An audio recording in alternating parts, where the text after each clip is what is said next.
Christmas പരീക്ഷയുടെ ചോദ്യപേപ്പറുകൾ ചോർന്നെന്ന് സ്ഥിരീകരിച്ച് വിദ്യാഭ്യാസ മന്ത്രി വി ശിവൻകുട്ടി. 10ാം ക്ലാസ് ഇംഗ്ലീഷ് +1 കണക്ക് പരീക്ഷയുടെ ചോദ്യപേപ്പറുകളാണ് യൂട്യൂബ് ചാനലുകളിലൂടെ ചോർന്നത്.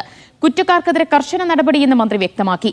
സംസ്ഥാന പോലീസ് മേധാവിക്കും സൈബർ സെല്ലിലും പരാതി നൽകും. പുനഃപരീക്ഷയിൽ തീരുമാനത്തിനായി തിങ്കളാഴ്ച യോഗം ചേരും. SSLC ഇംഗ്ലീഷ് പരീക്ഷയുടെ ചോദ്യപേപ്പർ +1 കണക്ക് പരീക്ഷയുടെ ചോദ്യപേപ്പർ ഇത് രണ്ടുമാണ് യൂട്യൂബ് ചാനലുകളിൽ പ്രത്യക്ഷപ്പെട്ടത്.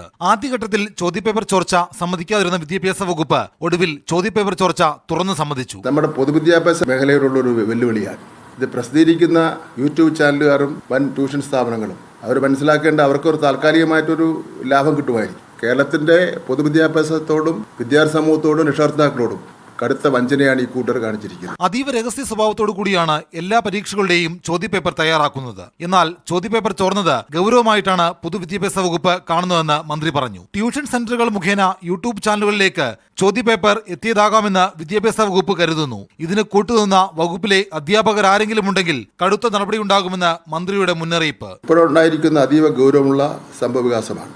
ഇക്കാര്യത്തിൽ കുറ്റവാളികളെ കണ്ടെത്തി നിയമത്തിന് മുന്നിൽ കൊണ്ടുവരും.